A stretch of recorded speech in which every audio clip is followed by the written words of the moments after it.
I think when you're really, really pushed, that's the hardest I've ever been pushed there, learning to sort of be a mum. And then my dad passed away 10 days after the birth of Annabella.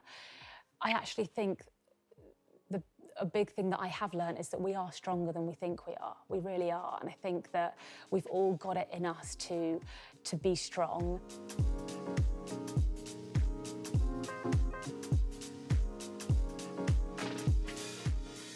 Hi, I'm Roisín Dervish-O'Kane. I'm Women's Health Features Director, and this is the Women's Health cover interview with our June cover star, Mollie King. Hi.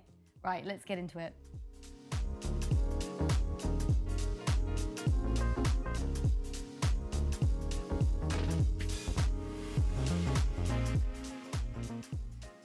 Mollie King, our June cover star. How are you feeling? I'm feeling really good, actually. I'm really excited to do the shoot. It's my third time shooting with Women's Health, so yeah, I'm looking forward to getting stuck in. I was going to say, this is very much not your first rodeo. So we had you in 2012 on the cover. Oh, gosh, yeah. I know, ancient history. Oh my gosh, long time ago. And then you in 2017. Yes, yeah. Just turned 30. I remember when I was going back through the interview and you were like, I'm not worried about being single at 30. I've watched enough Sex and the City. Oh my gosh, was I single? Yeah, I must have been single then. Gosh, it feels like a lifetime ago. I remember that shoot really well, actually. I loved the day. I felt like I just had the best time there. And it all just felt really positive and uplifting. So yeah, I was looking forward to coming back today. Oh, I love that. And were you someone, as a little girl and then in your teens and your 20s, were you someone who always kind of wanted to be a grown-up and who wanted to hit those grown-up milestones? Do you know what? I didn't, actually. So I've got two older sisters who are my best friends. So I've always been, even in my friendship group, I've always sort of been the youngest. And it's been lovely because I've always sort of been that sort of little sister role. I've been looked after. And I think it has sort of made me quite young for my age. And I've always sort of loved watching my friends go on and get married and have babies. And that's always happened a lot before I've been sort of ready to do it myself. So yeah, I've always just sort of enjoyed everybody else doing it first. And then a few years later going, oh, I'm catching up now. I can relate to that personally, actually, as well. Do you feel like a grown-up now? No, absolutely not. No, I still feel like I'm sort of maybe early 20s.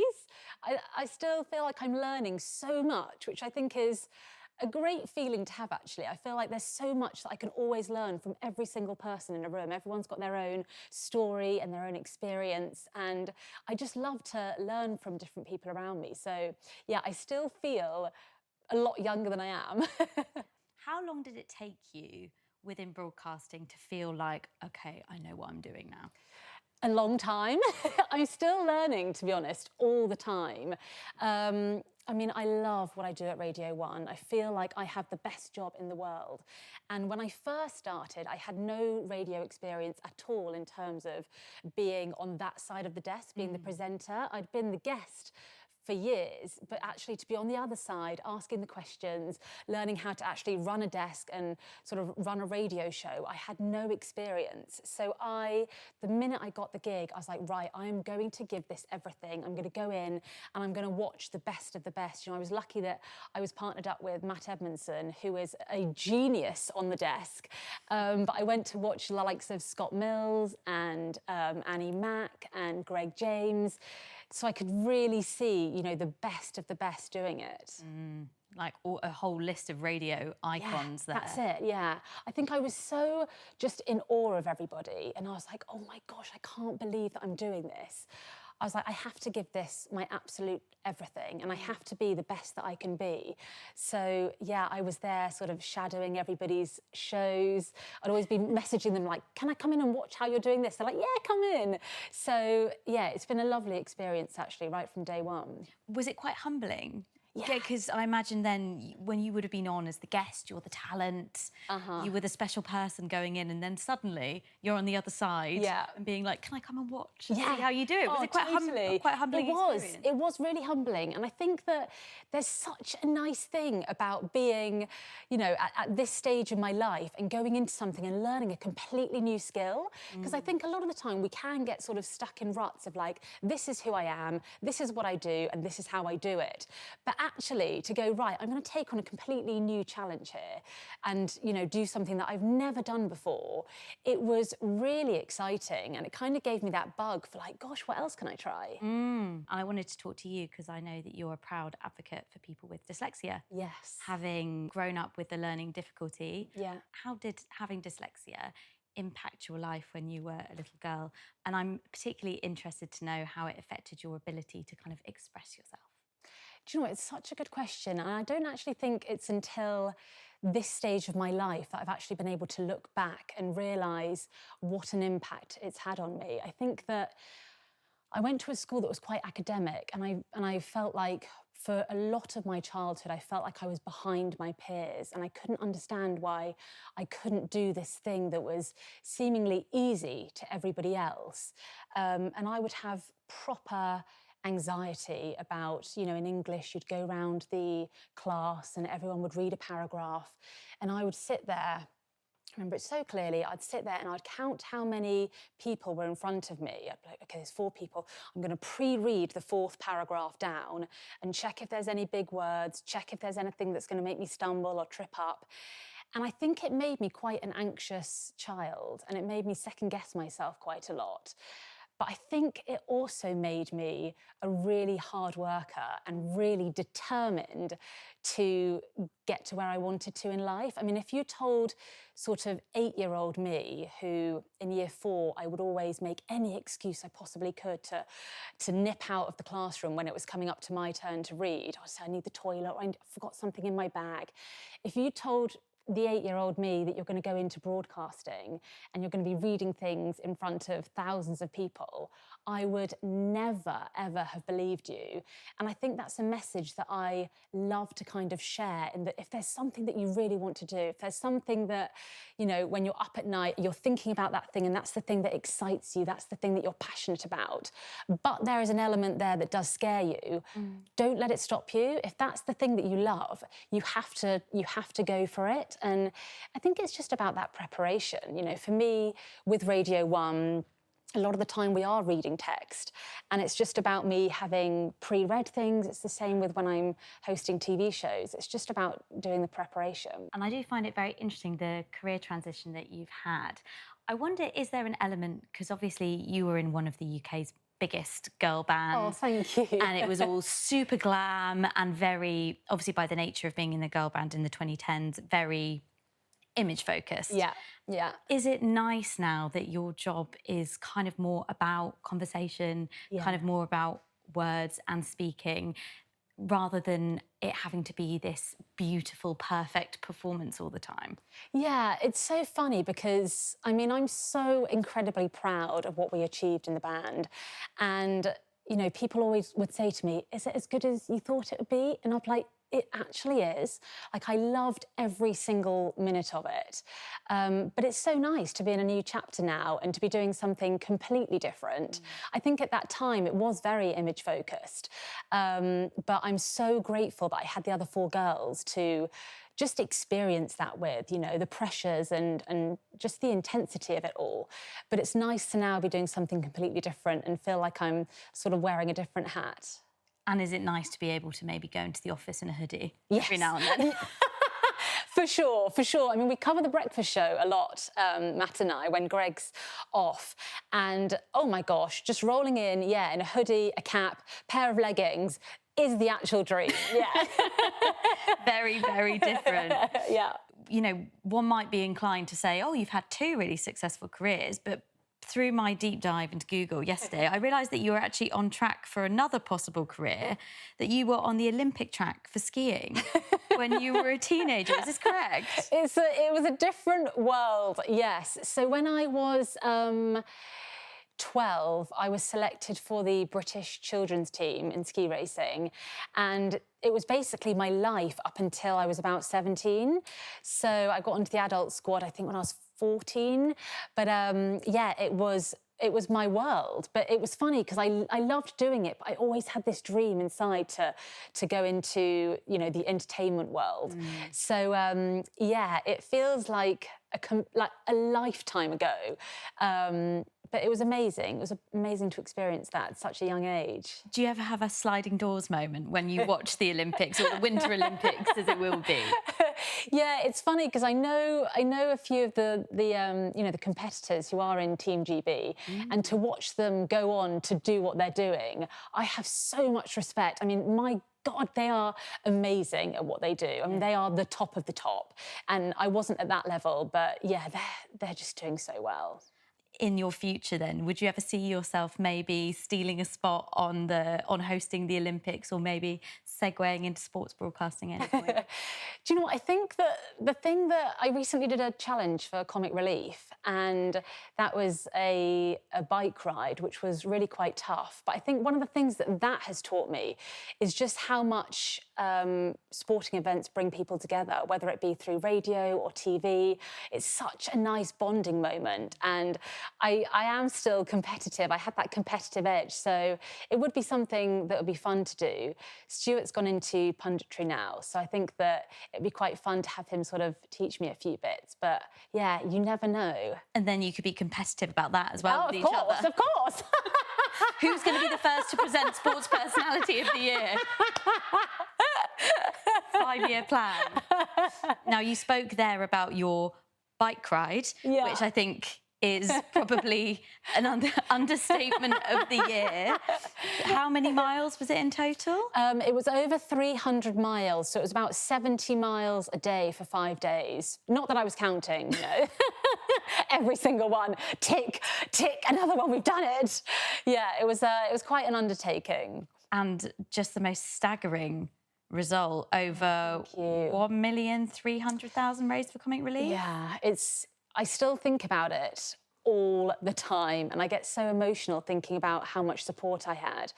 But yeah, it was completely mind-blowing. Everybody's support was just incredible. And I actually got back on the bike a couple of days ago, and I tried to cycle for 2 hours, and my body was just like, nah, this is not happening. I was like, God, how was I doing like 8 hours like every single day just a few weeks ago? I think it is just knowing you've got everyone's support, and I don't want to let anyone down. So yeah, it was an amazing thing. I'll never, ever forget it.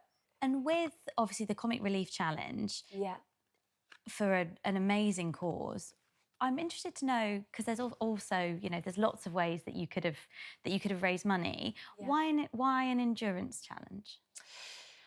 I think an endurance challenge appealed to me because I felt like it would really give me that time to hone in and think about why I was doing it. You know, the main factor for me doing it was because I lost my dad just over a year ago, and that was the worst time of my life. It was really awful, and at the time I didn't really have much time to process it, and I just thought with an endurance challenge it would give me that time to take it in and to absorb it, and it did. It was amazing. Those 5 days I could actually think about what had gone on, and I felt like my dad was really close when I was doing it. I mean, he must have been, because there was no way that I could have done that without his support. So it was nice to be able to have that endurance challenge and take the time to do it. Yeah, and you felt supported. Yeah, I really did. During that. Did. And I must say, the updates, like, what an amazing week of radio. Thank you. And the updates were so powerful. I believe there was one with, and you could really just tell how important your and Matt's working, but also personal relationship was. Yeah. Where he was saying, look, you are enough. You don't have to you don't have to prove yourself. Yeah. But the thing that there's just an anxious voice in your head maybe telling you that you're not, and you were just showing up so vulnerable, kind of like you are now. Oh, thank you. After the challenge, did you have, I don't know, was there a sense of a kind of a vulnerability hangover after putting so much of yourself on the line? Yeah, it was so weird because going into it, I didn't really think about how it would be broadcasted. All I was thinking about really was the sort of physical side of it. Yeah. But I think because of how tough it was, you couldn't help but you just had to open up completely about everything, and I did show a really vulnerable side. But it wasn't really like it was a choice. It was just what I was going through, and it's still something that's incredibly raw and really difficult to talk about. And in day-to-day life, I just don't really talk about it because it's just hurt so much. So it was something that just came out, and it sort of just couldn't not, because it was and is what I'm going through every day. Like a full physical challenge, but also an emotional one as well. Yeah. Was it one of the hardest things that you've ever done? It definitely was. Yeah, it really was. But it was honestly one of the most magical things as well, to be able to look back and see how much money we raised and just how incredible all the listeners were, and the viewers of Morning Live, and just everybody that got behind us. It really was something that I will never, ever forget. I just don't think it could have gone better. I'm so proud of it. Even like just showing up as you are, Yeah. and the more people are open about grief, and the more they say, just what you've done there, it's something that I am dealing with every day. Yeah. It doesn't just happen. You don't just move on. You don't just put it in a box. That is doing such a service to the millions of people who are still carrying their own form of grief. So oh, thank you so much. That's really nice to hear. It's I think so many of us are carrying it, and I think it is right to sort of speak about it when we can, and just to share that experience, because it's something that so many of us are going through. And I mean, I definitely find it comforting hearing other people speak about their experiences. So if I can help anybody by sort of speaking about it, then of course I will. Yeah, and again, you had the acute experience of getting the thing that you most wanted and giving birth to your baby daughter, Annabella, and then just losing your father. Yeah. It's just such a stark illustration of life's tapestry, isn't it? And how you can have all this magic and creation and abundance and beauty simultaneously with gut-wrenching pain. Totally, yeah.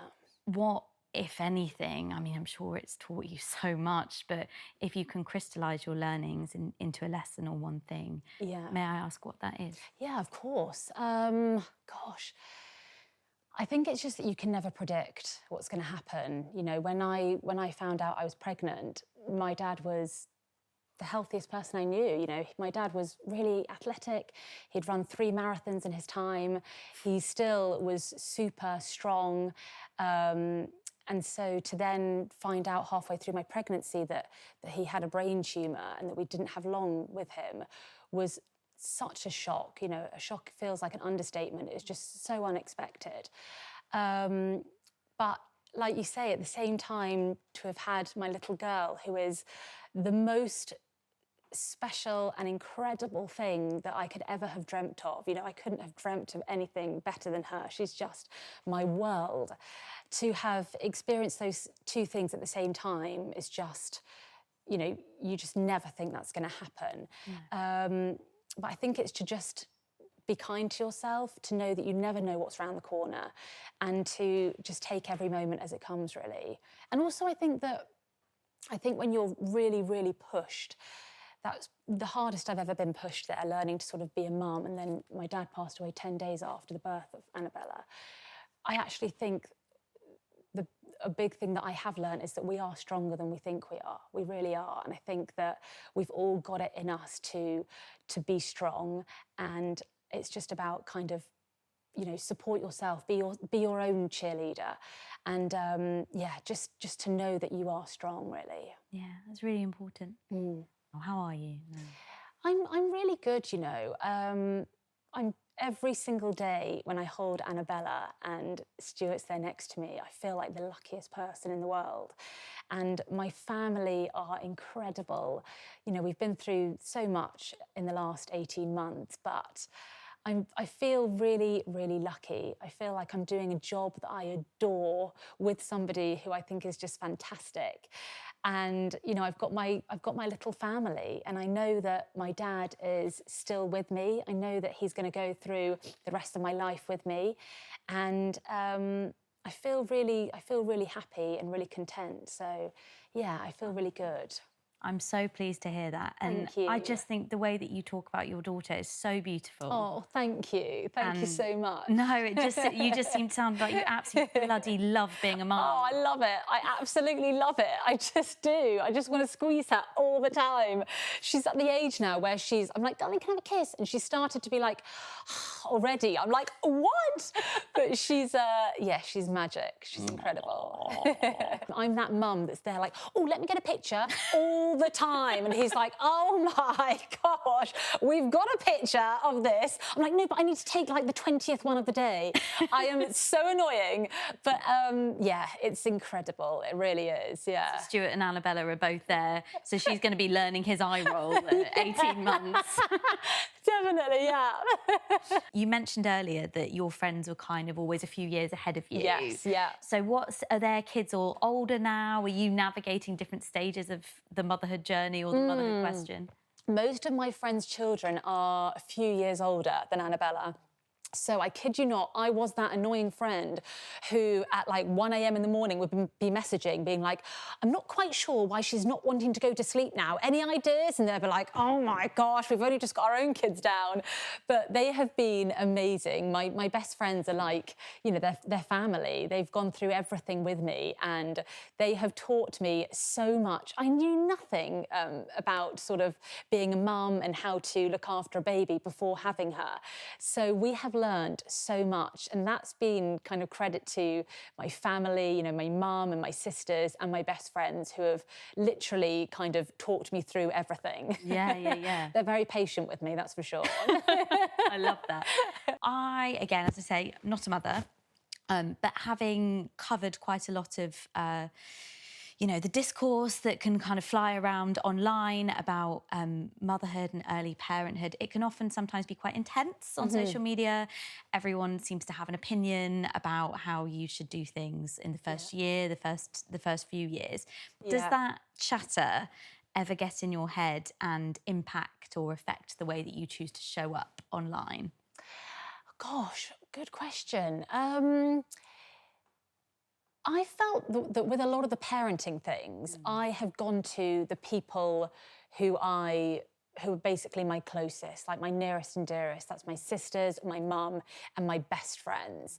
So they are the people whose advice I'll take. And like I said, they all kind of do things in different ways, you know, whether it be how they decide to feed their baby or how they're playing with them or whether some of them have gone back to work. Some of them haven't gone back to work. Everybody is doing their own thing. Everyone's on their own journey.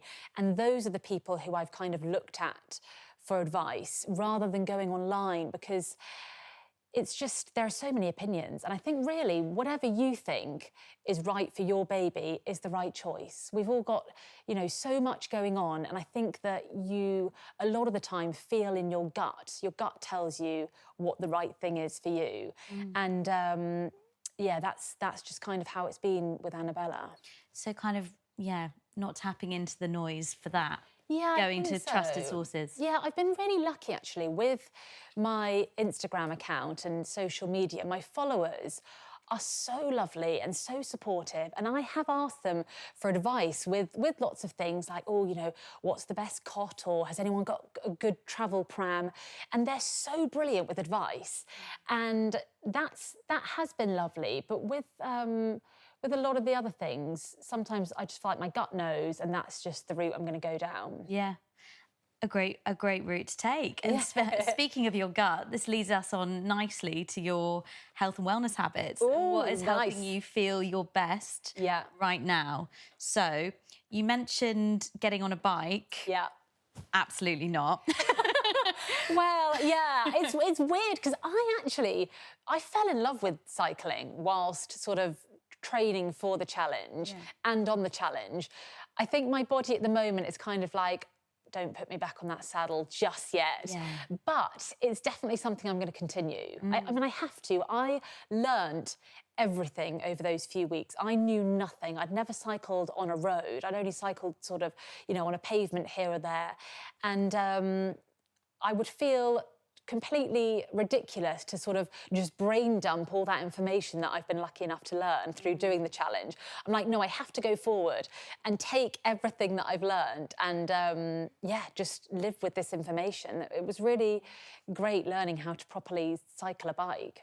Because am I right in thinking, so you took a break from exercise during your pregnancy and then over postpartum, and then the first time you started exercising was, again, for after having Annabella, was for the challenge. Yes, yeah. So you've gone from 0 to, what, 311 miles.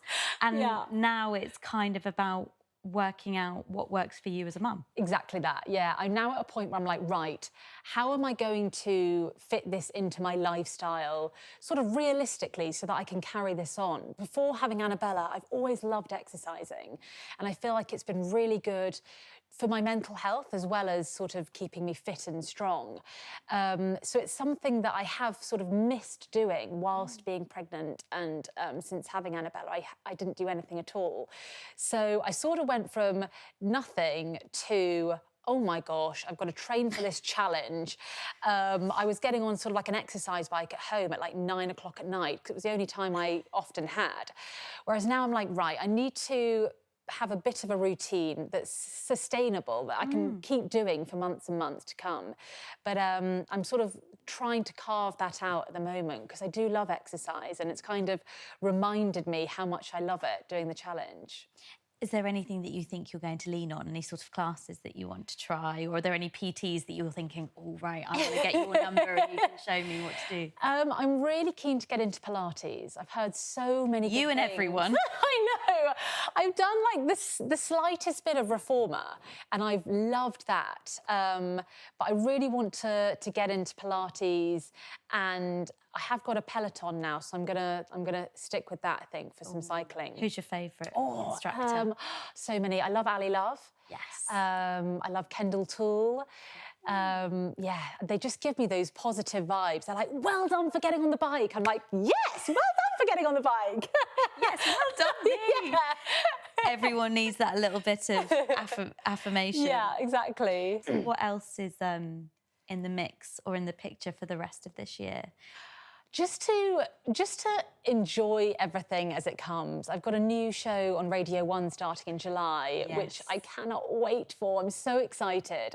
So that's happening, very soon now. I'm looking forward to kind of finding my rhythm with that. I also host a show called Future Pop on Radio 1, which I love doing. It's all about up-and-coming pop stars. So I'm really going to throw myself into those shows. And then just enjoying, you know, being Annabella's mum. It's just the greatest gift, and just having that home life is just really important for me to have that balance of being a mum at home and being present with her, but also, you know, doing what I love with Radio 1. So, yeah. And does this mean you're going to have your weekends back? It does. I cannot wait. I literally, it's going to be amazing. It's going to be... I haven't had a weekend really since... probably I was 20, because I was in the band and we'd most often be gigging at the weekends. And then I went pretty much straight into Radio 1, where we've been doing a weekend show. So Saturday morning, I'm going to be a new woman. I'm so excited for you. There's going to be so much Pilates, so much trips to the bakery. Yeah, that's going to be me. Love that. And a vibe shift with the listeners as well, I imagine. Yeah, I think so. Speaking to people in the week. Yes, definitely, yeah.